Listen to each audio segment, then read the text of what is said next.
Right welcome to BR the great debate. Right ఈరోజు రోజులాగానే ఈరోజు ఒక స్పష్టమైన డిబేట్లో చర్చించబోతున్నాం. ప్రధానంగా రాజ్యసభ వేదికగా వైసీపీ ఎంపీ విజయసాయిరెడ్డి చేసిన వ్యాఖ్యలు మాత్రం కాంగ్రెస్ పైన ఉద్దేశించి చేసిన వ్యాఖ్యలు కలకలం సృష్టిస్తున్నాయి. చాలా తీవ్రమైన వ్యాఖ్యలు చేయడం జరిగింది. అసలు ఎందుకు ఆయన అంత రేంజ్లో కాంగ్రెస్ పై ఆ విధంగా దుమ్మెత్తిపోయాల్సి వచ్చింది, అన్ని కామెంట్స్ ఎందుకు చేయాల్సి వచ్చింది అనేది మాత్రం ఇప్పుడు సెంటర్ ఆఫ్ అట్రాక్షన్గా మారింది. రైట్, ఆయన రాజ్యసభలో ఏ అంశాలపై ప్రధానంగా కాంగ్రెస్ని ఏ అంశాలపై టార్గెట్ చేసి మాట్లాడారు అనేది మాత్రం మనం ఫస్ట్ చూద్దాం. ఫస్ట్ బైఫర్కేషన్ రాష్ట్ర ఉమ్మడి ఏపీ విభజన ఏ విధంగా జరిగింది, అందులో కాంగ్రెస్ లోపాలేంటి, కాంగ్రెస్ ఏం చేసింది అనేది చాలా స్పష్టంగా చెప్పడం జరిగింది. రాజ్యసభ వేదికగా చెప్పారు. ఫస్ట్ ఆయన ఏం చెప్పారో బైఫర్కేషన్ గురించి ఒకసారి చూద్దాం.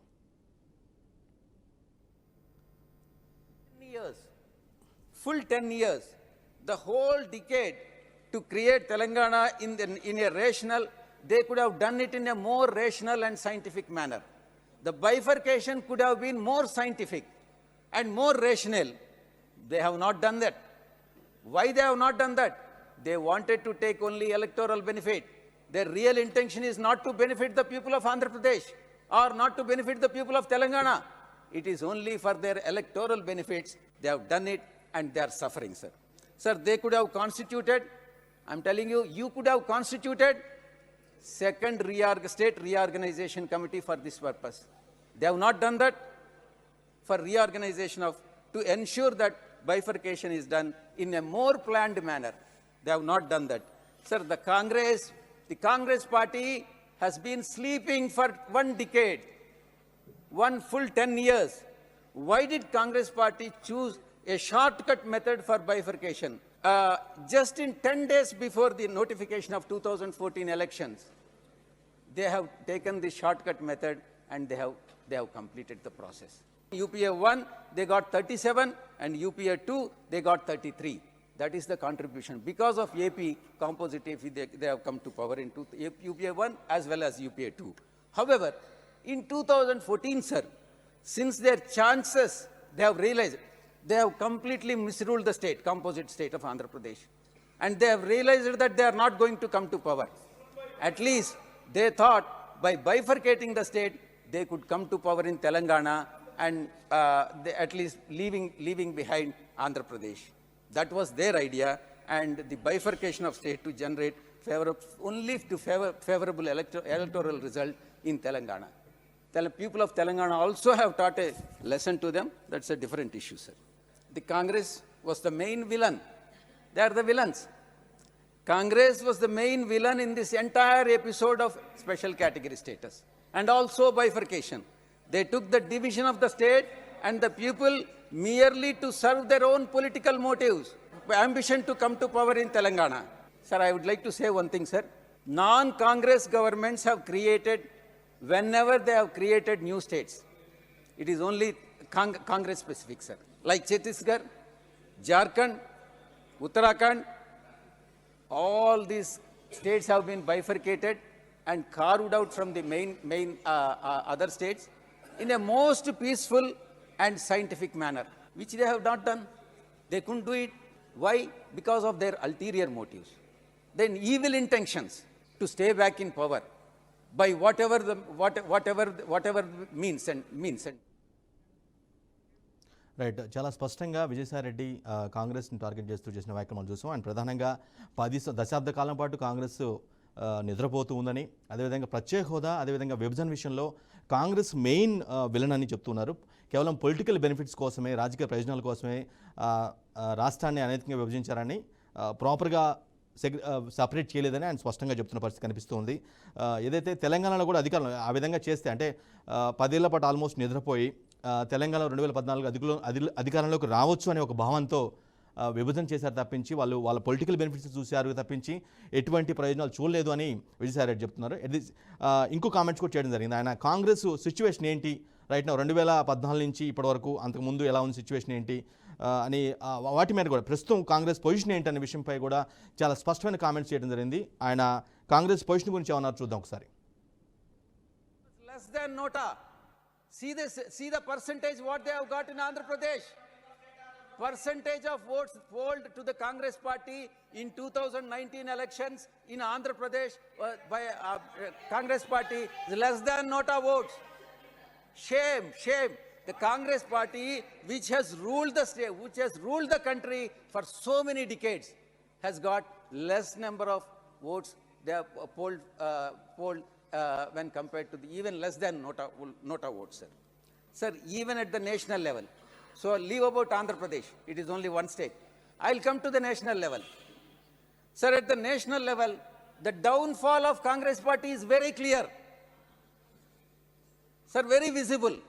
Sir, in 2014 election, 2014 elections, Congress party has won 44 seats with a vote share of 19.31%.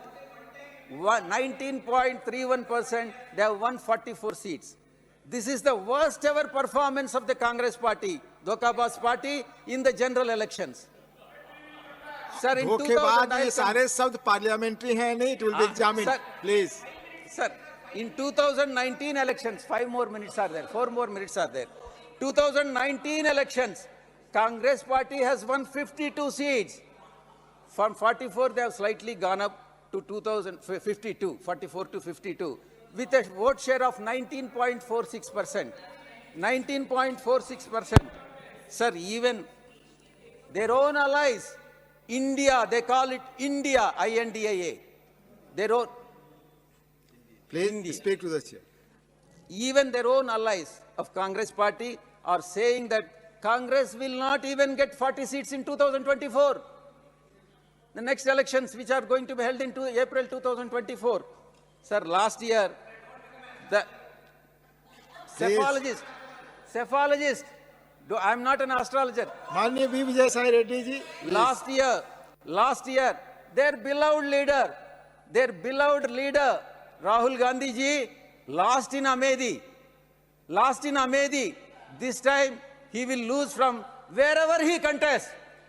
Rahul Gandhi ji will be losing. He will not win.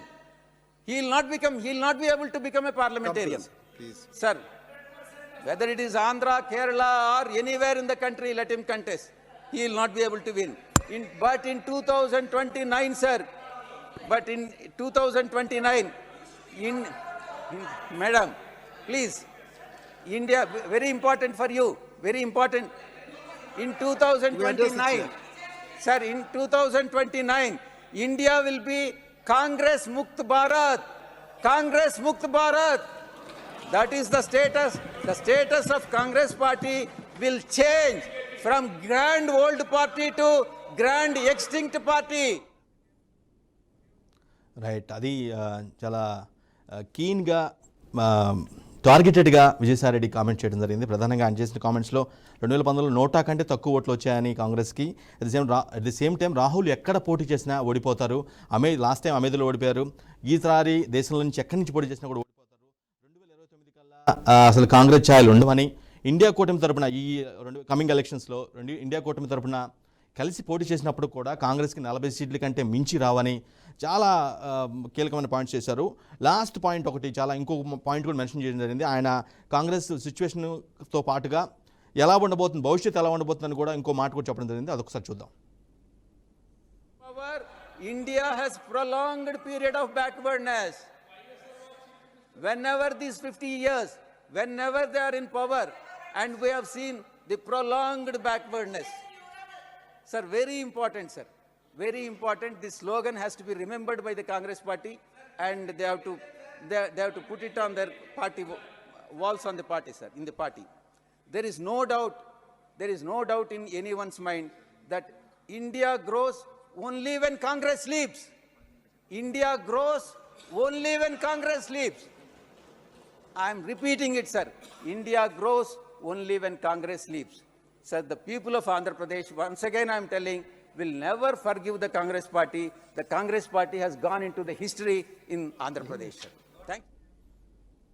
Right, ఈ కామెంట్ కూడా చాలా కీలకమైన పాయింట్స్ చూడాల్సింది. నిజంగా కాంగ్రెస్కి ఇటువంటి పరిస్థితి ఉందా అని ఆయన అన్న మాటలు వింటే ఎవరికైనా సరే ఆ డౌట్ వచ్చే పరిస్థితి ఖచ్చితంగా కనిపిస్తుంది. ఇప్పుడు లేటెస్ట్గా అన్న పాయింట్లు, కాంగ్రెస్ అధికారానికి దూరంగా ఉన్న అన్ని రోజులు కూడా దేశ అభివృద్ధి జరిగింది. బట్ కాంగ్రెస్ అధికారంలో ఉన్న అన్ని సంవత్సరాలు కూడా ఎటువంటి అభివృద్ధి జరగలేదు. కాంగ్రెస్ నిద్రపోతుంటే మాత్రమే దేశ అభివృద్ధి జరుగుతుంది తప్పించి వాళ్ళ అధికారంలో ఉంటే రాదు అని చాలా టార్గెటెడ్ కామెంట్స్ చేయడం జరిగింది. రైట్, ఇదే అంశంపై చర్చించేందుకు మనతో పాటుగా ఈరోజు డిబేట్లో ప్రముఖ విశ్లేషకులు డాక్టర్ అంది సత్యం గారు, అదేవిధంగా వైసీపీ నుంచి నారాయణ రెడ్డి గారు, అదేవిధంగా కాంగ్రెస్ నుంచి ఎస్కే బాజీ జాయిన్ అవుతారు. రైట్, అందరికీ నమస్కారం అండి. సత్యం గారు నమస్తే అండి. నమస్తే అండి. సార్, ఎందుకు అంటే రైట్, విజయసాయి రెడ్డి కామెంట్స్ మీరు వినే ఉంటారు. ఆయన చాలా టార్గెటెడ్గా కాంగ్రెస్ని ఆ విధంగా దూషించడం వెనక ఏం జరిగి ఉంటుంది అనుకుంటున్నారు? మీరు చాలా సీనియర్ పొలిటికల్ అనలిస్ట్గా మీ ఫస్ట్ రిమార్క్స్ ఏంటి ఆ కామెంట్స్ మీద, విజయసాయి రెడ్డి కామెంట్స్ మీద? విజయసాయి రెడ్డి అన్న 52 సీట్లు, 37 సీట్లు, తర్వాత less than 100 in Andhra Pradesh voting, ఇవన్నీ నిజాలే.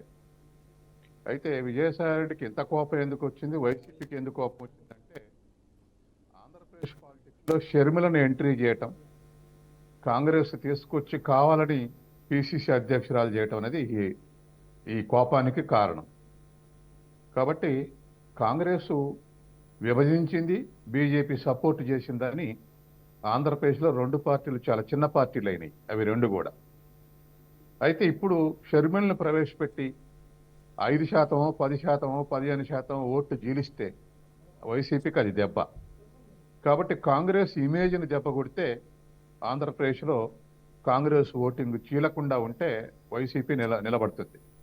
కాబట్టి కాంగ్రెస్ని ఆంధ్రప్రదేశ్లే కాదు, పార్లమెంట్లో కూడా కాంగ్రెస్ మీద అటాక్ చేస్తే, పైనుంచి కింది వరకు కూడా అటాక్ చేస్తే ఆంధ్రప్రదేశ్లో కాంగ్రెస్ ఓట్లు చీలకుండా ఉంటాయి అనేటువంటి హోప్స్ తోటి ఇవాళ విజయసాయి రెడ్డి అటాక్ చేశాడు. అయితే ఇంతకుముందు నేను చెప్పినట్టుగా కొన్ని నిజాలు ఉన్నాయి, కొన్ని అబద్ధాలు ఉన్నాయి. వాళ్ళ పొలిటికల్ పర్పస్ వాళ్ళు మాట్లాడతారు. కానీ నేను ఒక ఎకనామిక్స్ స్టూడెంట్గా నిజాలు చెప్పాలి. దాంట్లో ఇంతకుముందు ఒక 3 నిజాలు చెప్పా. ఏది 100 కన్నా తక్కువ వచ్చిన ఓట్లు నిజమే, గత పార్లమెంట్ ఎలక్షన్లో 37, ఆ తర్వాత పార్లమెంట్ 52 అనేటువంటివన్నీ నిజాలే. అబద్ధం ఏమిటంటే కాంగ్రెస్ లేనప్పుడు దేశం అభివృద్ధి చెంది అనేది అబద్ధం. ఈ మధ్యనే ఒక అఫీషియల్ సెన్సస్ బయటకు వచ్చినాయి. 2004 నుంచి 14 వరకు 10 ఏళ్ల గ్రోత్ రేటు 8.1% ఉంటే 14 నుంచి 24 వరకు 10 ఇయర్స్లో గ్రోత్ పర్సంటేజ్ 5.2 ఉంది. అంటే కాంగ్రెసు లేదా యూపీ అధికారంలో ఉన్నప్పుడు 8కి అబవ్ 8% ఉంటే, తర్వాత ఎన్డీఏ గవర్నమెంట్ ఉన్న 2014 నుంచి 2024 వరకు అబవ్ 5%, అరౌండ్ 5, అరౌండ్ 8, ఇది లెక్క. కాబట్టి నేను ఆ ఆస్పెక్ట్లో ఇది అబద్ధం అంటున్నా. అట్లాగే ఇంతకుముందు నిజాలు చెప్పా. తర్వాత ఈ కోపానంతటికి కారణం మాత్రం కాంగ్రెస్ కావాలని షర్మిని ఆంధ్రప్రదేశ్ పాలిటిక్స్లో తీసుకొచ్చింది. ఓట్లు గెలుస్తుంది, ఓట్లు గెలకుంటుండాలంటే కాంగ్రెస్ని కార్నర్ చేయాలనేటువంటిది విజయసాయి రెడ్డి అటాక్ అనుకున్నటువంటి ఆంతర్యం. ఇదే సందర్భంలో ఇంకొక మాట కూడా అన్నారు. వారు 10 ఏళ్ళు దూరంగా పెట్టారు కాంగ్రెస్, ఇప్పుడు అబద్ధాలతోటి అధికారంలోకి వచ్చింది తెలంగాణ అని ఒకటి అన్నారు. రెండవది ఇచ్చే ప్రాసెస్, తెలంగాణ ఇచ్చే ప్రొసీజరు రాంగ్ ప్రొసీజరు, అది తెలంగాణ గెలవటం కోసం ఇచ్చిర్రు అన్నారు. కాబట్టి ఇదివరకు మోడీ ఇదే స్టేట్మెంట్ ఇస్తే బీఆర్ఎస్ అభ్యంతరం చెప్పింది, తెలంగాణ ఇష్యూ కూడా చేసింది. తలుపులు మూసి తెలంగాణ ఇచ్చారని అని మోడీ అంటే దాన్ని బీఆర్ఎస్ కౌంటర్ చేసింది. కాబట్టి ఇవాళ ఒకటి బీఆర్ఎస్కు సంతోషపడే విషయం, ఒకటి బీఆర్ఎస్కు కాంట్రడిక్టరీ ఉన్నటువంటి విషయం విజయసాయి రెడ్డి స్పీచ్లో ఉన్నది. అడ్డగోలుకి ఇచ్చారు తెలంగాణ, దానికి వాళ్ళ అభ్యంతరం చెప్తారు. అట్లా కాదు, కాంగ్రెస్ రోజు రోజుకు దిగజారిపోతుంది, తెలంగాణలో అబద్ధాలు చెప్పి అధికారంలోకి వచ్చిన దానికి బీఆర్ఎస్ సంతోషిస్తారు. బీఆర్ఎస్ ఆస్పెక్ట్లు అది. ఇక బీజేపీ విషయానికి వస్తే, మరి కాంగ్రెస్ విభజిస్తే బీజేపీ కూడా సపోర్ట్ చేసింది, 2 కలిపి విభజించినాయి. 2 పార్టీలు కలిస్తేనే విభజన సాధ్యమైంది, అది నిజం. అదే సందర్భంలో స్పెషల్ స్టేటస్ కాంగ్రెస్ బీజేపీ 2 ఇస్తాయన్నాయి. అప్పుడు కాంగ్రెస్ ఇవ్వలేదు, ఇప్పుడు బీజేపీ ఇవ్వలేదు. కాబట్టి అది 2 పార్టీలకు వర్తిస్తుంది. కాబట్టి విజయసాయి రెడ్డి స్పీచ్ చూస్తే దీంట్లో ఏకైక లక్ష్యం కాంగ్రెస్ని డీగ్రేడ్ చేసి మాట్లాడితే ఆంధ్రప్రదేశ్లో ఓట్లు చేల్చుకుంటూ ఉంటుంది అనేది వారి ఎత్తుగడగా నేను భావిస్తున్నా. కానీ సత్యం గారు, నిజంగా మీరు అన్నట్టుగా మీరు చెప్పిన పాయింట్ ప్రకారం కాంగ్రెస్ బీజేపీ ఇద్దరు బాధ్యులుగా మనం చూడాల్సి ఉంటుంది. కానీ బీజేపీని పల్లెత్తు మాట కూడా అన్ని విజయసాయిరెడ్డి కేవలం కాంగ్రెస్ మీదే ఆ విధంగా దూషణ పర్వం కొనసాగించారంటే ఇది కొంత బీజేపీకి మంచి వెల్కమ్ స్టెప్ లాగా ఉంది. అంటే ఈయన వ్యాఖ్యలు కూడా బీజేపీకి, ఏపీలో ఉన్న బీజేపీకి బాగా మంచి మొరల్ లాగా ఉంది. ఇప్పుడు ఆంధ్రప్రదేశ్ పాలిటిక్స్ బీజేపీ కనుసన్నల్లో ఉన్నాయి. ఫర్ ఇండివిజువల్ కంపల్సరీ జగన్ బీజేపీతో సాఫ్ట్గా ఉంటున్నాడు, పార్లమెంట్లో కానీ ఎవ్రీవేర్ ఎక్కడైనా సపోర్ట్ చేస్తున్నాడు. అది ఫర్ ఇండివిజువల్ కంపల్షన్. నా అంచనా వ్యక్తిగత అవసరాల దృష్ట్యా బీజేపీని సాఫ్ట్గా రిలేషన్స్ మెయింటైన్ చేస్తున్నారు. రాజకీయాల్లో భాగంగా, రాజకీయ ఎత్తులలో భాగంగా తెలుగుదేశం, జనసేన బీజేపీ కోసం తాపత్రయపడుతుంది. ఎందుకు ఈ చిన్న పార్టీ అయినా మరి తెలుగుదేశం, జనసేన ఎందుకు తాపత్రయపడుతుందంటే మోడీ ఇమేజ్ అయిన 4-5% ఓట్లు ఉపయోగపడితే అధికారం రావచ్చు అనేది జనసేన, తెలుగుదేశం యొక్క ఆశ. తర్వాత వైసీపీకి ఉన్న కాన్ఫిడెన్స్ అంటే ఒంటరిగా జడ్పీటీసీ, స్థానిక సంస్థల ఎలక్షన్లు చూశారు కాబట్టి ఒంటరిగానే అధికారంలోకి వస్తాం, బీజేపీని పూర్తిగా అటువైపు నెట్టకుండా న్యూట్రల్గా ఉంచి ఎలక్షన్స్ విజయం సాధించాలనేది వైసీపీ యొక్క ఎత్తుగడ. బీజేపీ ఎత్తుగడ ఏమిటి? వాటితోటి మిత్రపక్షంగా ఉన్న వైసీపీ గెలిస్తే నష్టం. ఎందుకంటే నేషనల్ లెవెల్లో పార్లమెంట్లో కానీ ఇతరత్ర సపోర్ట్ చేస్తుంది. కాబట్టి జనసేనను చీల్చి పొత్తు పెట్టుకోవాలన్నటువంటి ఎత్తుగడలో బీజేపీ ఉంది. జనసేన పవన్ కళ్యాణ్ అందుకు అంగీకరించట్లే. ఎందుకంటే బీజేపీ, జనసేన కలిస్తే ఏ సీట్లు రావన్న విషయం తెలుసు అందరికీ. మరి ఇటువంటి విషయంలో కొంతమందికి అనుమానాలు కూడా వస్తున్నాయి. ఏం అనుమానాలు వస్తున్నాయంటే తెలుగుదేశం నుంచి జనసేనను దూరం చేసి జనసేన, బీజేపీ కలిసి పోటీ చేస్తే ఒక 10% సీట్లు వస్తే, తెలుగుదేశానికి ఒక 30% సీట్లు వస్తే మిగతా 40%, 45% వైసీపీ వచ్చి అధికారంలోకి రావాలని బీజేపీ ఎత్తుగడేస్తుంది. జనసేనను తెలుగుదేశానికి దూరం చేసి వైసీపీని గెలిపియాలని చెప్పేసి అనేటువంటి సర్కిల్స్ కూడా ఉన్నాయి ఇవాళ. కాబట్టి ఏదేమైనా ఆంధ్రప్రదేశ్లో బీజేపీ చుట్టే ఈ 3 పార్టీలు తిరుగుతున్నాయి. ఇన్ యాక్షన్స్ దాంట్లో ఆచరణలో కూడా విశాఖపట్నం ప్రైవేటీకరణ చేసినప్పుడు కానీ, హోదా ఇవ్వనప్పుడు కానీ, పోలవరం కానీ, ఏ ఇష్యూస్ మీద, తర్వాత నూతన విద్యా విధానం కానీ, మూడు సూత్రాలు, 3 భాష త్రిభాష సూత్రం విషయంలో కానీ ఈ పార్టీలు ఏవి స్టేట్మెంట్లు చూకున్నాయి తప్ప పెద్దగా వ్యతిరేకంగా ఉద్యమాలు చేసింది లేదు. రైట్. సచిన్ గారు, మళ్ళీ మీ దగ్గరకు వస్తాను. డిబేట్లో జాయిన్ అయ్యారు ఏపీ కాంగ్రెస్ కార్యదర్శి సైదా గారు. రైట్. సైదా గారు, మీ ముందుకు వచ్చే ముందు ఒకసారి వైసీపీ నేత నారాయణ రెడ్డి దగ్గరికి వెళ్దాం. నారాయణ రెడ్డి గారు, ఎందుకు ఆ విధంగా ఎందుకు ఆ విధంగా మీరు గతంలో మీరు టార్గెట్ చేశారు కానీ ఈ స్థాయిలో అయితే టార్గెట్ చేయలేదు. చాలా తీవ్రంగా కాంగ్రెస్ని తప్పుపట్టిన పరిస్థితి కనిపిస్తుంది రాజ్యసభ వేదికగా. ఎందుకు అలా చేయాల్సి వచ్చింది? మీ నేత విజయసాయిరెడ్డికి అంత కోపం ఎందుకు వచ్చింది? కేవలం షర్మిలాని రంగంలో దింపడం వల్లేనా, ఇంకేదైనా ఉందా రీజన్? డిబేట్లో ఉన్న పెద్దలందరికీ నమస్కారం అండి. డిబేట్ని వీక్షిస్తున్న ప్రేక్షకులకు కూడా నా నమస్కారం. ఒకటి ఏంటంటే అన్న, ఈరోజు ఆంధ్రప్రదేశ్ ఆర్థికంగా వెనుకబాటుతనానికి గురవడం కానీ, ఆంధ్రప్రదేశ్లో అభివృద్ధి నత్తనడగ్గా గత ప్రభుత్వాల్లో జరగడానికి కానీ కారణం ఏంటంటే రాష్ట్ర విభజన. అది మనందరికీ తెలుసు. ఈ రాష్ట్ర విభజన జరిపేటప్పుడు ఏదైతే కాంగ్రెస్ పార్టీ రాష్ట్ర విభజన చేసిందో, ఆ రాష్ట్ర విభజన చేసేటప్పుడు అది శాస్త్రీయంగా రాష్ట్ర విభజన చేస్తుంటే ఎవరికి ఇబ్బంది ఉండేది కాదు.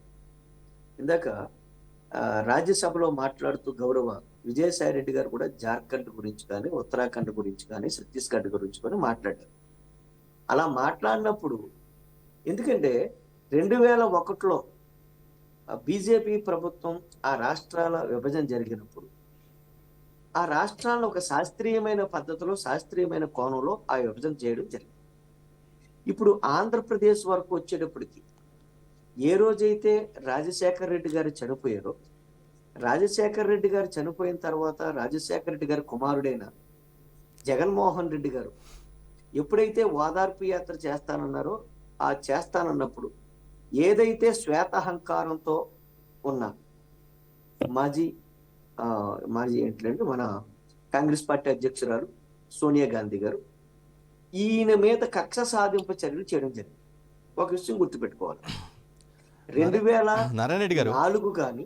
నారాయణ రెడ్డి గారు, మీరు చాలా విపులంగా ఫస్ట్ నుంచి కూడా విపులీకరిస్తున్నారు, చాలా వివరించే ప్రయత్నం చేస్తున్నారు. కానీ నా పాయింట్ ఏంటంటే, నాకు వచ్చిన ఏంటంటే స్ట్రైట్ క్వశ్చన్, రాష్ట్ర విభజనలో ఖచ్చితంగా కాంగ్రెస్తో పాటు బీజేపీ కూడా బాధ్యత ఎంతైనా ఉందనేది అది నోన్ ఫ్యాక్ట్, అందరికీ తెలిసిందే.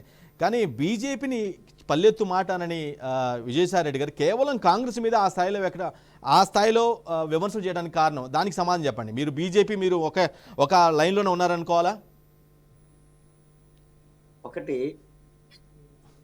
జగన్మోహన్ రెడ్డి గారు 2019కి ముందు ఏదైతే ప్రత్యేక వాదా ఉందో ఆ ప్రత్యేక వాదాకి, ఇప్పుడు సాధారణంగా ఒక మాట చెప్పాలన్నా, కాంగ్రెస్ పార్టీ విభజన చేసినప్పుడు ఆంధ్రప్రదేశ్కి ప్రత్యేక వాదా ఇస్తానని అన్నప్పుడు ఆ ప్రత్యేక వాదాకి ఎందుకు చట్టబద్ధత కల్పించలేదు? ఏవైతే విభజన హామీలు ఇచ్చారో ఆ విభజన హామీలకి ఎందుకు కాన్స్టిట్యూషనల్ గా కానీ చట్టబద్ధంగా కానీ దానికి ఎందుకు ప్రొటెక్షన్ కల్పించలేదు? ఎందుకు కల్పించలేదంటే ఈ యొక్క ఆంధ్రప్రదేశ్ మీద ఒక కక్ష సాధింపు చర్యలో భాగంగా విభజన చేసినట్లు కాంగ్రెస్ పార్టీ విభజన చేసింది. అది పక్కా వాస్తవం. రెండవది, ఏదైతే ప్రత్యేక వాదా ఇస్తామని అన్నారో ఆ ప్రత్యేక వాదా ఇద్దామనుకునే సమయానికి బీజేపీ ఇద్దారనుకున్నప్పుడు ఏదైతే మాజీ ముఖ్యమంత్రి చంద్రబాబు నాయుడు గారు ఉన్నారో, చంద్రబాబు నాయుడు గారు మాకు ప్రత్యేక వాదా కాదు, ప్రత్యేక ప్యాకేజే మాకు ముఖ్యం, ఎందుకంటే ప్యాకేజ్ ఇచ్చినట్లయితే కమిషన్లకి కక్కుర్తుపడే చంద్రబాబు నాయుడు గారు ప్యాకేజీ ముద్దు అని డైరెక్ట్ గా మాట్లాడడం, దాని మీద ఆయన ప్రెస్ మీట్లు మాట్లాడడం, ప్యాకేజ్ ఇచ్చారని మాట్లాడడం కూడా మీకు తెలుసు.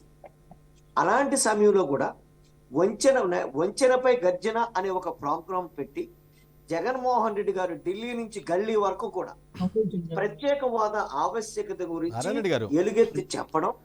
నారాయణ రెడ్డి గారు అన్న హోదా అసాధ్యం అని అప్పటి బీజేపీ ఇప్పుడు ఏదైతే రూల్ చేస్తుందో బీజేపీ గవర్నమెంట్ చాలా స్ట్రాంగ్గా చెప్పి హోదా ఇవ్వలేము, మేము ప్యాకేజ్ ఇస్తామని వాళ్ళు ఒప్పుకున్న తర్వాతే చంద్రబాబు నాయుడు దాని మీద కొంచెం ప్రెస్ చేశారేమో అనేది చాలామంది వాదన.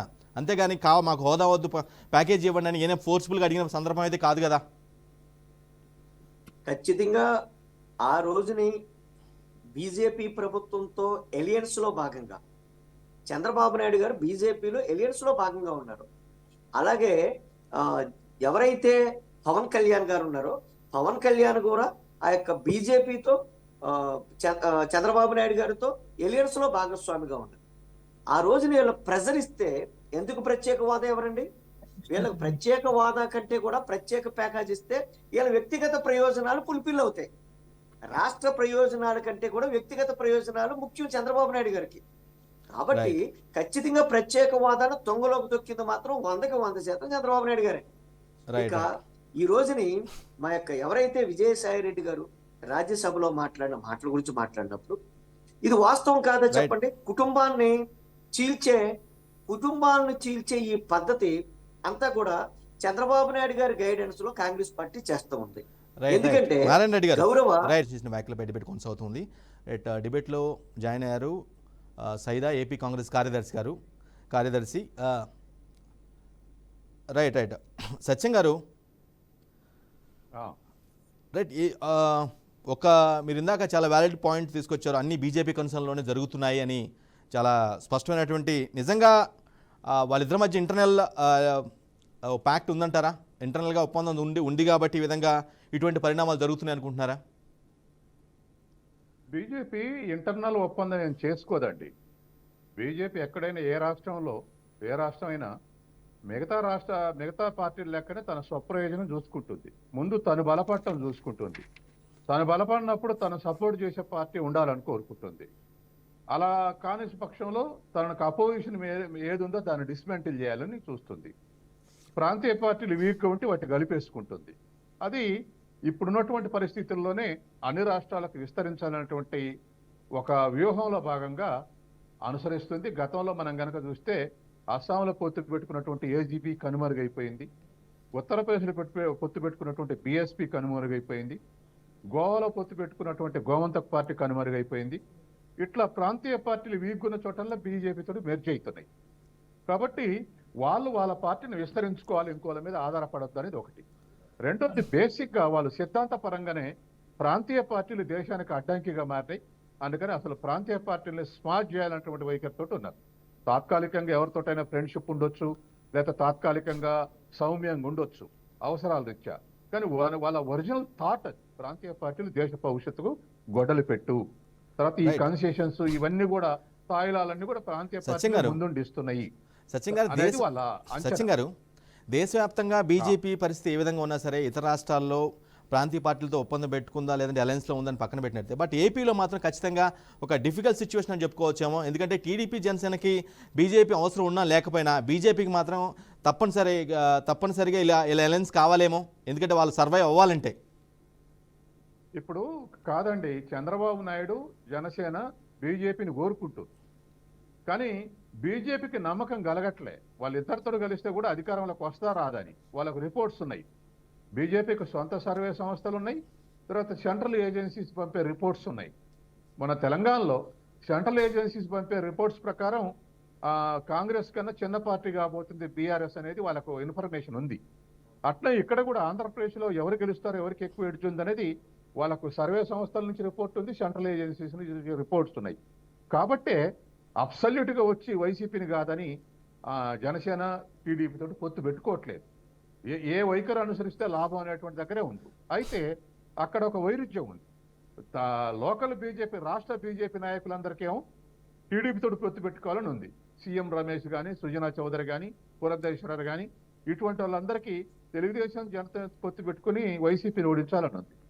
సెంట్రల్ లీడర్షిప్కు, బీజేపీ లీడర్షిప్కి ఏమో పార్లమెంట్లో ఎవరు ఉపయోగపడతారు, రేపు ఒకవేళ అనుకోని సంఘటన వచ్చి బ్యాలెన్స్కు సీట్లు వస్తే ఇండియా కూటమి దీనికి అటువంటిది ఏదన్నా జరిగితే ఎవరు అవసరం ఉంటే పార్లమెంట్లో, అందుకని ఎక్కువ ఎంపీ సీట్లు వచ్చేటువంటి దానికి వైసీపీకి వస్తాయి అనుకుంటే తత్సారం చేస్తుంది. కాబట్టి ఎవరిని ఎట్లా ఉపయోగించుకోవాలనే దగ్గర తత్సారం తప్ప దానికి ఇంకోటి లేదు బీజేపీకి. అంటే బీజేపీ నివేదిక ప్రకారం వాళ్ళ అంచనాల ప్రకారం అంటే వైసీపీకి ఎడ్జ్ ఉంది అనుకుంటున్నారా? అంటే వాళ్ళ అనాలిసిస్ ప్రకారం, వాళ్ళు తెచ్చిన రిపోర్ట్స్ ప్రకారం కాదు.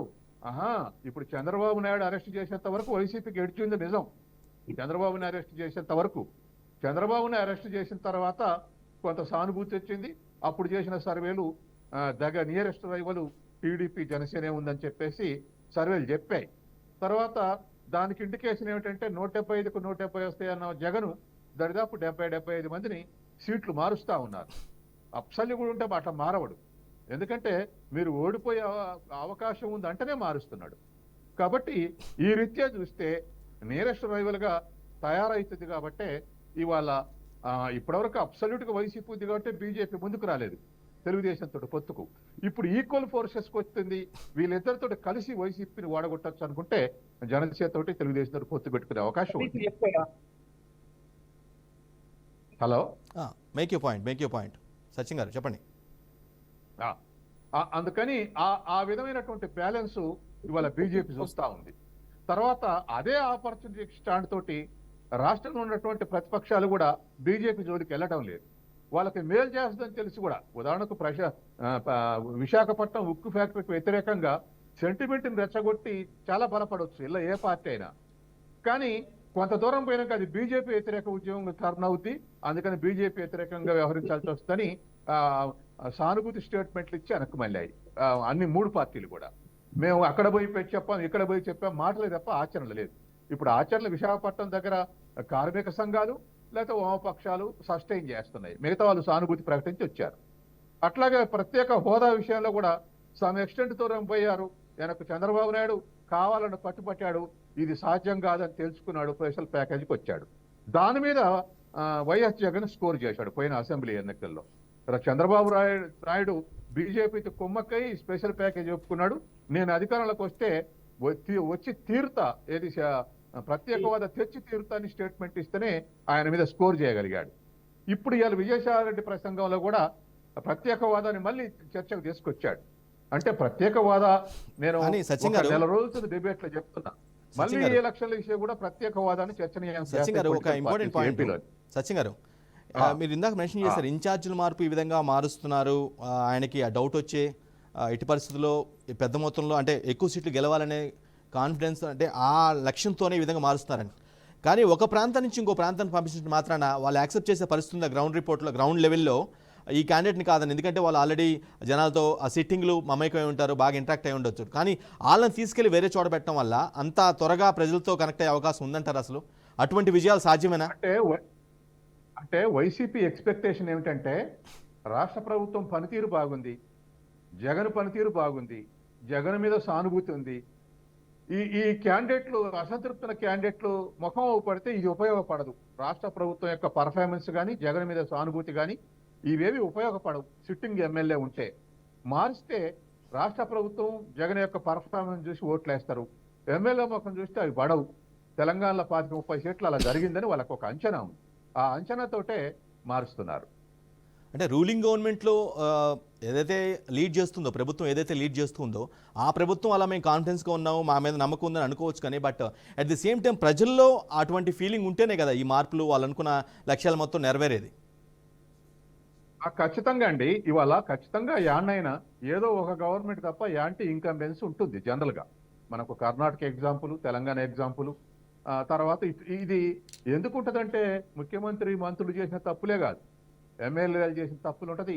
పోలీసు హ్యాండెడ్ బిహేవియర్ వల్ల వ్యతిరేకత వస్తుంది, రెవెన్యూ వల్ల కరప్షన్ వల్ల వ్యతిరేకత వస్తుంది, ఎక్సైజ్ డిపార్ట్మెంట్లో కరప్షన్ వ్యతిరేకత వస్తుంది, పొలిటికల్ హ్యాండెడ్ బిహేవియర్ కేసులు పెట్టించి నిర్బంధాల నుంచి వస్తుంది. అన్ని ఒక డజను తర్వాత 2 డజన్ కాజెస్ మనం ట్రేస్ అవుట్ చేయొచ్చు యాంటీ ఇన్కంబెన్స్ ఎందుకు వస్తుంది. రైట్. కాబట్టి వీటన్నిటి దృష్ట్యా మరి ఆ యాంటీ ఇన్కంబెన్స్ ని ఓవర్కమ్ చేసి విజయం సాధించాలి అధికారంలో ఉన్న పార్టీ. రైట్. కాబట్టి ఇటువంటి జాగ్రత్తలు తీసుకుంటున్నారు. రైట్. మళ్ళీ మీ దగ్గరకు వస్తాను. నారాయణ రెడ్డి గారు, ఇందాక మీరు ఒక కీ పాయింట్ మెన్షన్ చేయడం జరిగింది. కుటుంబాల మధ్య చిచ్చు పెట్టేది కాంగ్రెస్ పార్టీ అని, కాంగ్రెస్ పార్టీ మీద ఒక మాట అయితే అనేశారు. బట్ ఇంట్లో ఉన్నటువంటి కుటుంబ సభ్యుల మధ్య గొడవలు ఉండి వారు వేరే దారి, వాళ్ళు ఆ వ్యక్తి వేరే దారి చూసుకోవటం వల్ల మీకు ఇబ్బంది ఏర్పడితే, మీకు ఇబ్బంది వస్తే దాన్ని మీరు ఒక పార్టీకి, ఒక జాతీయ పార్టీకి ఎలా ఆపాదిస్తారు నారాయణ రెడ్డి గారు? ఒకటేంటంటే అన్న, 2014లో కాంగ్రెస్ పార్టీ అధికారంలోకి రావడంలో కానీ 2004లోను 2009లో 2004, 2009 2 సార్లు కూడా కేంద్ర ప్రభుత్వంలో కాంగ్రెస్ పార్టీ అధికారంలో రావడానికి ప్రధాన కారకుడు ఖచ్చితంగా వైఎస్ రాజశేఖర రెడ్డి. ఎవరు ఒప్పుకోకపోయినా ఈ ఆంధ్రప్రదేశ్లో ఆయన తెచ్చిన ఎంపీ సీట్లను దృష్టిలో పెట్టుకునే అక్కడ ప్రభుత్వాన్ని ఏర్పరిచాయి. అలాంటి రాజశేఖర రెడ్డి గారు చనిపోయిన తర్వాత రాజశేఖర రెడ్డి గారి కుటుంబం పట్ల కాంగ్రెస్ పార్టీ అధినేత అయిన సోనియా గాంధీ యొక్క ప్రవర్తన మనం జాగ్రత్తగా గమనించినట్లయితే చాలా ఇబ్బందికరమైన ప్రవర్తన, ఆ కుటుంబం మీద చాలా భయానకమైన ఇబ్బందికర పరిస్థితిని క్రియేట్ చేసింది. చివరికి అసలు అప్పటి క్యాబినెట్లో కానీ ప్రభుత్వంలో కానీ ఎటువంటి భాగస్వామి కానీ రాజశేఖర రెడ్డి కొడుకైన జగన్మోహన్ రెడ్డి గారి మీద కేసులు పెట్టి 16 నెలలు జైల్లో ఉంచారు కాంగ్రెస్ పార్టీ వాళ్ళు. అంతేకాదు, అంతకంటే జుగుప్సాకరమైన విషయంగా ఆంధ్ర రాష్ట్రాన్ని తన బర్త్డే కేక్ కట్ చేసినట్టు ఈజీగా కట్ చేసి అశాస్త్రీయమైన పద్ధతిలో విభజన చేసింది. అంటే దీన్ని బట్టి మనం అర్థం చేసుకోవాల్సింది ఏంటంటే, కాంగ్రెస్ పార్టీలో ఉన్న అధినాయకత్వానికి రాష్ట్రాన్ని విభజించడమే నల్లేరు మీద నడకనంత ఈజీగా, కేక్ కట్ చేసినంత ఈజీగా విభజించేస్తున్నప్పుడు కుటుంబాలను ఎందుకు విభజించరాళ్ళు చేస్తారు. అలాగే ఈ రోజుని షర్మిలమ్మ గారు అవనివ్వండి, జగన్మోహన్ రెడ్డి గారు, మీరు అంటున్నారు కుటుంబంలో ఇబ్బందులు ఏమన్నా. కుటుంబంలో ఇబ్బందులు ఉంటే అది రచ్చకెక్కవలసిన పనిలే. ఏ కుటుంబంలో ఇబ్బందులు ఉండవండి, ఒకరు ఉన్నాయో లేదో మనకు తెలియదు. ఒకవేళ ఉన్నట్లయితే ఏ కుటుంబంలో ఇబ్బందులు ఉండవు, కుటుంబంలో ఉన్నంత మాత్రం రచ్చకెక్కవలసిన అవసరం. మీ పార్టీ అధినేత నారాయణ రెడ్డి గారు, నా చిన్న పాయింట్ నాది. నారాయణ రెడ్డి గారు, మీ పార్టీ అధినేత ఏదైతే సొంతగా పార్టీ పెట్టుకొని ఏదో ఒక సక్సెస్ అయిపోయి ఈ విధంగా గవర్నమెంట్ ఫామ్ చేశారు, ఆయన అప్రిషియేషన్, ఆయన ఫ్యాన్స్ అనుకుంటారు. బట్ ఈమె షర్మిల తన పార్టీ ఏదో చూజ్ చేసుకుంది, తన తండ్రి పార్టీ, తన తండ్రి అక్కడ పనిచేశారు కాబట్టి కాంగ్రెస్లో చాలా పెద్ద దిక్కుగా ఉన్నారు. 2004-09లో అధికారంలో రావడంలో కీలక పాత్ర పోషించారు కాబట్టి ఆమె తండ్రి ఆశయాలు ఏవైతే ఉన్నాయో వాటిని ఫుల్ఫిల్ చేయడం కోసం ఆ పార్టీలోకి వెళ్ళిపోయారు. అందులో తప్పే ఉంది. దాన్ని మీరు కాంగ్రెస్కి ఎలా ఆపాదిస్తారనేది నా పాయింట్. ఒకటేనా, షర్మిలమ్మ గారు కాంగ్రెస్ పార్టీ అధ్యక్షురాలుగా, అంటే ఆంధ్రప్రదేశ్ కాంగ్రెస్ పార్టీ అధ్యక్షురాలుగా వచ్చినంత మాత్రాన వైఎస్ఆర్ కాంగ్రెస్ పార్టీకి వచ్చిన నష్టం కానీ దండగ కానీ ఏమీ లేదు.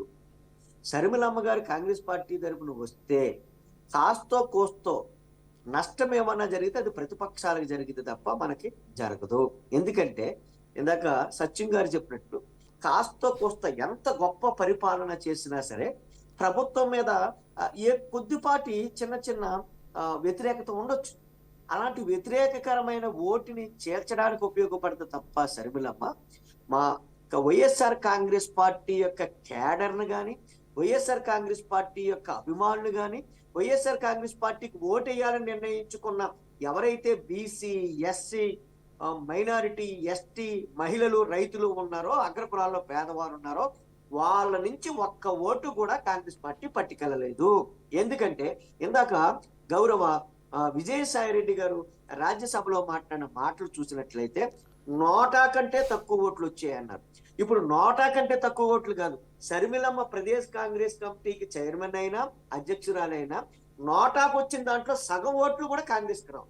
కాబట్టి షర్మిలమ్మ కాంగ్రెస్ పార్టీ తెలుగు ఈ యొక్క ఆంధ్ర రాష్ట్ర కాంగ్రెస్ పార్టీ చైర్మన్ ఎవరని ఇక్కడ ఎవరికి ఇబ్బంది లేదు.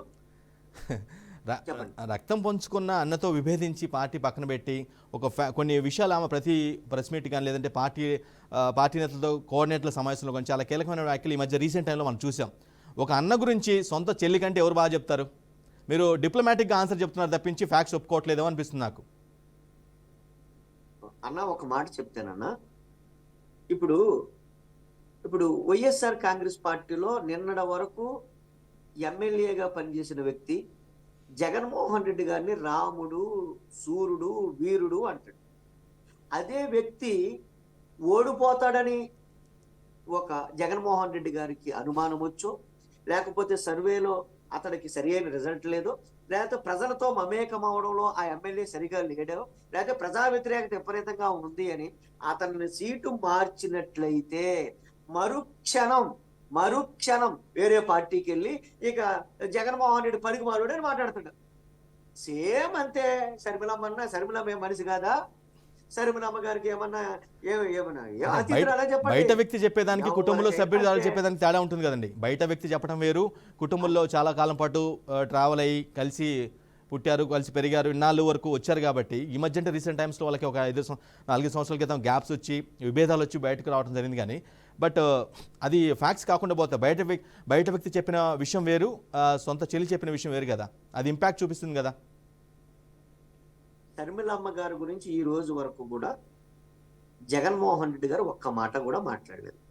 ఎందుకంటే రక్త సంబంధం యొక్క విలువ తెలుసు కాబట్టి. షర్మిలమ్మ గారి మీద ప్రేమ, ఆప్యాయత ఒక చెల్లి మీద ఏమైతే ఉండాలో, ఎందుకంటే రాష్ట్రంలో ఆడబడుచులందరూ మీద కూడా ఎంత ప్రేమను చూపుతున్నారో రక్త సంబంధం మీద అంతకంటే కొద్దిగా ఎక్కువ ప్రేమనే కలిగి ఉంటారు ఎవరైనా సరే. ఆ ప్రేమని ఏ రోజు కోల్పోలేదు జగన్మోహన్ రెడ్డి. అంటే షర్మిల గారు చెప్తున్న ఏది నిజాలు కాదంటారా? మాట్లాడటం అనేది ఆమె విద్యతకు సంబంధించి వైసీపీ ప్రభుత్వం గురించి కానీ వైఎస్ జగన్ గురించి కానీ షర్మిల గారు చేసిన కామెంట్స్ లో ఏది నిజం లేదంటారా? నిజము లేదనే మా అందరి అభిప్రాయం. ఎందుకంటే ఈ రోజుని జగన్మోహన్ రెడ్డి గారిని మళ్ళీ ఎప్పుడు ముఖ్యమంత్రి చేసుకోవాలనే. ఎందుకంటే సాధారణంగా అన్న ఒక్క విషయం చెప్పతానన్నా, సాధారణంగా స్వాతంత్రం వచ్చిన దగ్గర నుంచి చాలా వర్గాలకి స్వాతంత్ర ఫలాలు కానీ, సంక్షేమ ఫలాలు కానీ, అభివృద్ధి ఫలాలు కానీ అందలేదన్న.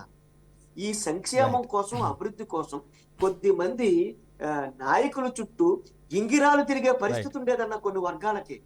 ఆ వర్గాలు ఈ రోజుని వాలంటీర్ వ్యవస్థ వచ్చి డీసెంట్రలైజేషన్ జరగడం వల్ల వాళ్ళు తలెత్తుకుని బతికేలాంటి జీవితాన్ని జగన్మోహన్ రెడ్డి గారు రుచి చూపించారన్న. జగన్మోహన్ రెడ్డి గారిని మళ్ళీ ముఖ్యమంత్రి ఎన్నుకోవాలని ఈ ఆంధ్ర రాష్ట్రంలో బీసీ వర్గాలు, ఎస్సీ వర్గాలు, ఎస్టీ వర్గాలు, మైనారిటీలు, మహిళలు, రైతులు, పేదవారు రెడీగా సిద్ధంగా ఉన్నారన్న. నారాయణ రెడ్డి గారు మళ్ళీ మీ దగ్గరకు వస్తాను. రైట్, ఇందాక టెక్నికల్ గ్లిచెస్ వల్ల ఆయన మనకి లైవ్లో రాలేపారు. ఏపీ కాంగ్రెస్ కార్యదర్శి షేక్ సైదా గారు. షేక్ సైదా గారు నమస్తే అండి. నమస్తే. రైట్ ఏమండి, విజయసాయి రెడ్డి చాలా కీలకమైన వ్యాఖ్యలు చేశారు. కాంగ్రెస్ పార్టీకి అసలు భవిష్యత్తు లేదు, కాంగ్రెస్ పార్టీ వల్లే 2 రాష్ట్రాలకు అన్యాయం జరిగిందని, కాంగ్రెస్ భవిష్యత్తులో ఉండదని, 2029 కల్లా అసలు మొత్తం వాష్ డౌన్ అయిపోద్దని చాలా కీ పాయింట్స్ చాలా టార్గెటెడ్ గా మాట్లాడారు. నిజంగా గ్రౌండ్ లో అటువంటి పరిస్థితి ఉందా? కాంగ్రెస్ కి భవిష్యత్తు లేదంటారా?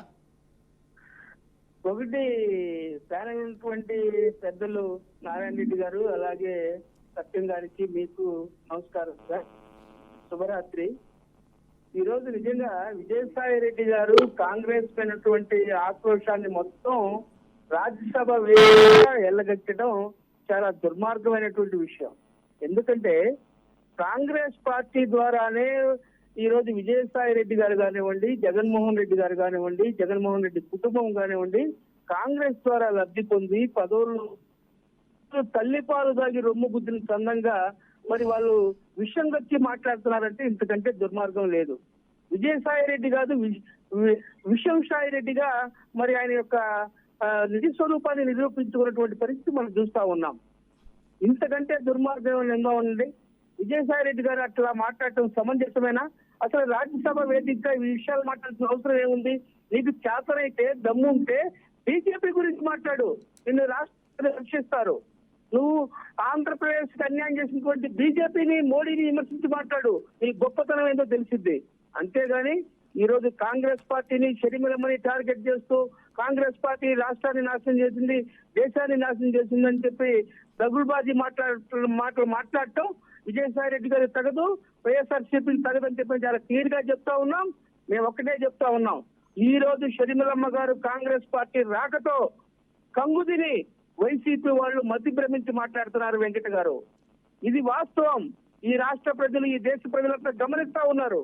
ఇన్ని రోజులు లేని ఈ రోజు షర్మిలమ్మ గారు రాకతో ఆమె అన్ని రాష్ట్రంలోని అన్ని జిల్లాలు పర్యటిస్తూ కాంగ్రెస్ కేడర్లో నూతన ఉత్తేజాన్ని నింపడానికి ప్రయత్నిస్తూ ఉంటే అది చూసి ఓర్వలేక ఈ విజయసాయి రెడ్డి లాంటి విషపు చుక్కలు ఈ విధంగా మాట్లాడటం దుర్మార్గం అని చెప్పి నేను మీ ద్వారా తెలియజేస్తా ఉన్నా. సార్ చెప్పండి వెంకట గారు. షర్మిల గారు చాలా కామెంట్స్ చేస్తున్నారు వైసీపీ గవర్నమెంట్ గురించి కానీ, వైఎస్ జగన్ గురించి కానీ, ఆయన చేసిన హామీల గురించి కానీ కామెంట్స్ అయితే చేస్తున్నారు. కానీ ఎన్ని కామెంట్స్ చేసినా అసలు మీ పార్టీ కాంగ్రెస్ లో మళ్ళా పూర్వవైపు వచ్చే పరిస్థితి ఉందా? 2024 ఎన్నికల్లో కనీసం 2-3 సీట్లను గెలిచే పరిస్థితి ఉందా? ఒకటి వెంకట గారు, ఇప్పుడు అధికారంలో ఎవరున్నారు? జగన్మోహన్ రెడ్డి గారు ఉన్నారు. ఆయన పరిపాలన గురించి, రాష్ట్ర పరిస్థితుల గురించి మేము మాట్లాడాల్సిన అవసరం ఉంది. చంద్రబాబు దగ్గర ఏముంది మేము మాట్లాడడానికి? చంద్రబాబు గారు అధికారం కోల్పోయి ఇంట్లో ఉన్నాడు. ఆయన దగ్గర ఏముందని మరి మేము మాట్లాడాలా? అందుట్లో మా ఓట్ బ్యాంక్ అంతా కూడా ఎక్కడుంది? జగన్మోహన్ రెడ్డి గారి దగ్గర ఉంది. మేము జగన్మోహన్ రెడ్డి గారి నుంచి ఓట్ బ్యాంక్ తెచ్చుకోవాలంటే ఈ ప్రభుత్వం మీద మేము పోరాడాల్సిన అవసరం ఉంది. అవునా కాదా? అది మీరు చెప్పండి. అంటే కాంగ్రెస్ శ్రేణులు మొత్తం వైసీపీ షిఫ్ట్ అయ్యి అంటున్నారా? వాస్తవం అది. ఎందుకంటే తండ్రి పేరు చెప్పుకున్నాడు, చెట్టు పేరు చెప్పుకుని కాయలు అమ్ముకున్నాడు. నేను రాజశేఖర రెడ్డి బిడ్డ, నేను రాజన్న రాజ్యం చేస్తానని చెప్పి మోసం మాటలు చెప్పాడు జగన్మోహన్ రెడ్డి గారు. ఆయన అధికారంలోకి వచ్చాడు, ప్రజలంతా కూడా గుడ్డిగా నమ్మారు. మా రాజన్న బిడ్డ మరి ఒక్క ఛాన్స్ ఇవ్వమని చెప్పి మన దగ్గరకు వచ్చాడు, ముద్దులు పెట్టాడు, ఆయనకి మనం సహకరిద్దామని చెప్పి ప్రజలంతా ఓట్లేసి నమ్మించారు. వైఎస్ఆర్సీపీ అంటే ఇది నిజమైన కాంగ్రెస్ పార్టీ అని చెప్పి భ్రమలు కల్పించారు వాళ్ళు. దాంట్లో వైఎస్ఆర్ సిపి అనేది ఉంది, కాంగ్రెస్ పార్టీ అనేది. కాంగ్రెస్ పార్టీ అంటే ఆ కాంగ్రెస్, ఈ కాంగ్రెస్ అని చెప్పి జనాలు నమ్మించారు. ఆ కాంగ్రెస్ మీద ఇదే కాంగ్రెస్ అని చెప్పారు. మమ్మల్ని రాష్ట్రీయ బదిలీ చేసిందని చెప్పి మమ్మల్ని దుమ్మెత్తి పోశారు. రాజశేఖర రెడ్డి గారి హత్యనే చేయించింది కాంగ్రెస్ పార్టీ, సోనియా గాంధీ అని చెప్పి మరి కాంగ్రెస్ ప్రచారం చేశారు. ఇంత దుర్మార్గంగా ప్రచారం చేసి కాంగ్రెస్ ని ఇబ్బంది పెట్టినటువంటి దుర్మార్గమైన చరిత్ర వైఎస్ఆర్సీపీది.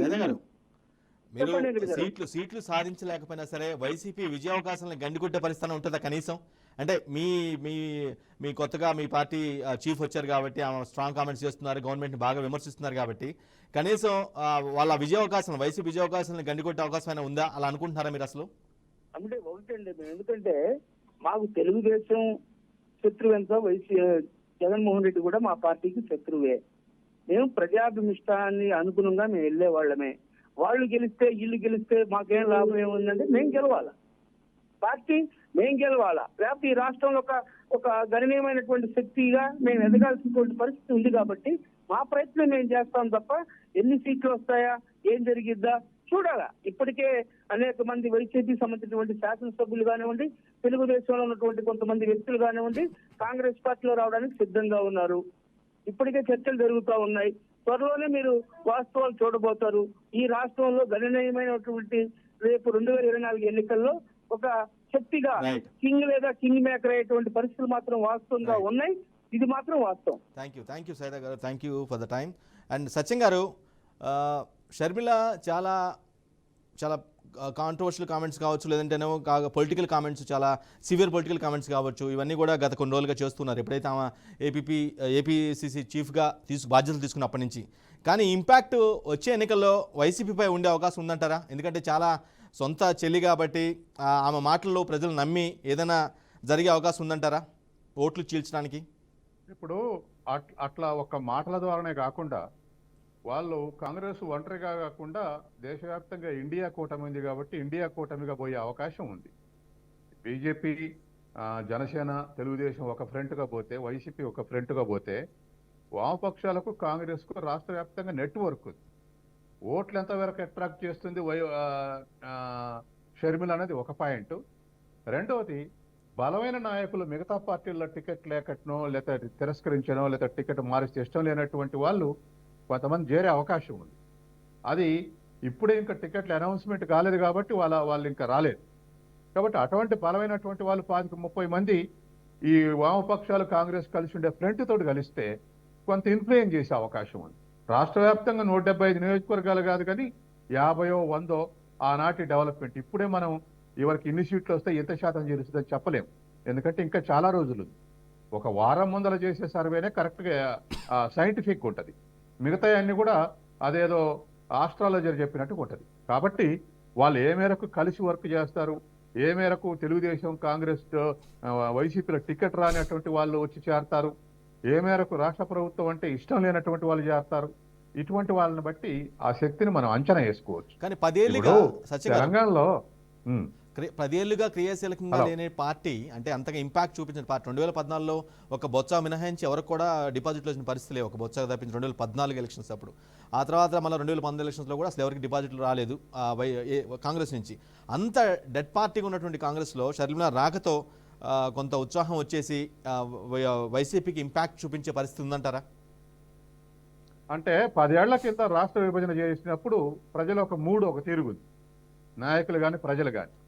10 ఏళ్ళు గడిచిపోయిన తర్వాత విభజనే ఒక్కటే కాదుగా ప్రజల జీవితాలను అనేక ఫ్యాక్టర్స్ ఇన్ఫ్లుయెన్స్ చేస్తున్నాయి. ఈ ఇన్ఫ్లుయెన్స్ చేసే ఫ్యాక్టర్స్లో వాళ్ళు బాధలు పడితే ఇక అయిపోయింది కదా అని చెప్పేసి మరొక ఆలోచన చేసే అవకాశం కూడా ఉంది. ఇప్పుడు తెలంగాణలో కూడా కాంగ్రెస్ లేకుండా పోయింది. ఆఖరికి 26 సీట్లలో చాలా మంది చేరిపోతే 6-7 మిగిలారు. తెలంగాణలో అధికారంలో కోసం ఎవరైనా అనుకోలేదు. ఇంటలెక్చువల్స్ కూడా నన్ను అడిగారు, 20% ఉన్న ఓటింగు 40% పెరగాలి, కాంగ్రెస్ అధికారం రావాలంటే 40% ఎట్లా పెరుగుతుందని మెజారిటీ క్వశ్చన్ చేశారు. కాబట్టి ఆ ఫ్రూట్ఫుల్నెస్, ఆ సిచ్యువేషన్లో ఏదైనా జరగవచ్చు. కాంగ్రెస్ అధికారంలోకి వస్తుందని చెప్పలేం, కానీ వాళ్ళ కూటమిగా ఉండి బలమైన వ్యక్తులు ఇతర పార్టీ నుంచి చేరి తర్వాత జాతీయ నాయకత్వం ప్రచారానికి వచ్చి ఇదంతా ఏ విధంగా టర్న్ అవుతుందో మనం చూడాల్సినటువంటి అవసరం ఉంది. ఏదైనా ఫ్యామిలీ ఫ్లూయిడ్స్ లో మాత్రం జగన్ డిఫెన్స్ లో ఉన్నాడు. కాబట్టి ఇది అవతల వివేకానంద రెడ్డి చనిపోవటం, యువతల శర్మల వేరే ఉండటం, కాబట్టి వీటిలలో డిఫెన్స్ లో పడ్డాడు జగన్, ఎఫెన్స్ లో అయితే లేడు. రైట్. నారాయణ రెడ్డి గారు, కంక్లూడింగ్ రిమార్క్స్ చెప్పండి. మీరు చెప్పండి, టీడీపీ జనసేన పవర్ని తట్టుకొని, షర్మిల గారి కామెంట్స్ని కానీ షర్మిల గారి ప్రభావాన్ని తట్టుకొని అసలు మీ పార్టీ గెలిచే అవకాశం ఉందనుకుంటున్నారా? కంక్లూడింగ్ రిమార్క్స్, సమయం మించిపోతుంది, లాస్ట్ వర్డ్స్. ఒకే ఒక మాట అన్నా, ఈ రాష్ట్రంలో పొత్తుల కోసం వెంపర్లాడుతున్నది ఎవరు? సింగిల్ గా నెగ్గడానికి సిద్ధంగా ఉండి ఎప్పుడు ఎలక్షన్ వచ్చినా సరే మేము మేలు చేస్తేనే ఓటేయండి అని స్వాతంత్రం వచ్చిన తర్వాత మొట్టమొదటిగా ప్రజల్లోకి వెళ్ళి అడుగుతున్న ఏకైక పార్టీ వైఎస్ఆర్ కాంగ్రెస్ పార్టీ. అంటే మేము మా విజయం మాకు ముందే తెలుసు. మేము విజయాన్ని ఆ ఎన్నికల తంతు ఎప్పుడు పూర్తవుని చూస్తున్నామంతే. ఎందుకంటే మేము గెలవడం పక్క, మేము గెలుస్తామని తెలుసు కాబట్టే అన్ని ఏకతాటి మీదకి వచ్చి జగన్మోహన్ రెడ్డి గారిని సింగిల్ గా అయితే మనం ఎదుర్కోలేమని అనేక ప్రయత్నాలు చేస్తున్నారు. ఎన్ని ప్రయత్నాలు చేసినా దేవుని కృప, ప్రజల అండదండలు వైఎస్ఆర్ కాంగ్రెస్ పార్టీకి 2024లో మళ్ళీ ముఖ్యమంత్రి జగన్మోహన్ రెడ్డి రాబోయేది వైఎస్ఆర్ కాంగ్రెస్ పార్టీ. మీరు చెప్పిన పాయింట్ లో నాకు ఒక డౌట్ వచ్చింది. అంటే ఒకరితో కలబడితే అది ఈక్వల్ ఫైట్ లాగా ఉంటుంది. బట్ ఒకరితో ముగ్గురు కలిసి ఫైట్ చేశారంటే ఆబ్వియస్ గా ఆ ముగ్గురు వైపే పవర్ ఎక్కువ ఉంటుంది కదా. ఈ లాజిక్ ఎందుకు మిస్ అవుతున్నారు మీరు? అంటే ఒకటన్నా, కౌరవులు 100 మంది ఉన్నారన్నా, పాండవులు 5గురే ఉన్నారన్నా, ధర్మం పక్కన ఉన్న పాండవులకే మహాభారతంలో విజయం వచ్చిందన్న ఈ రోజుకి కూడా ఇతిహాసంలో చెప్తున్నారన్నా. కాబట్టి పురాణాలు వేరు, ధర్మం కలియుగం వైపు వేరు కదా. నిలబడిన రాజశేఖర రెడ్డి బెడ్డే నెగ్గుతాడు. కాదండి, పురాణాలు వేరు, కలియుగం వేరు కదా. ప్రతి చరిత్ర, ప్రతి ఇతిహాసంలో ప్రతి పాయింట్ ప్రతి చోట ఉపయోగపడుతూ ఉంటుంది. రైట్ రైట్ సో కాబట్టి ఖచ్చితంగా జగన్మోహన్ రెడ్డి కాబోయే ముఖ్యమంత్రి. Right right thank you so much అందే సత్యం గారు, డాక్టర్ అందే సత్యం గారు, అదేవిధంగా వైసీపీ నేత నారాయణ గారు, ఫోన్ ఇన్లోకి వచ్చినటువంటి షేక్ సైదా గారు, మీ అందరికీ ధన్యవాదాలు. రైట్, ఇది ఇవాటి గ్రేట్ డిబేట్. మరో డిబేట్లో మళ్ళీ కలుద్దాం. అప్పటి వరకు చూసిన రండి బీఆర్కే న్యూస్.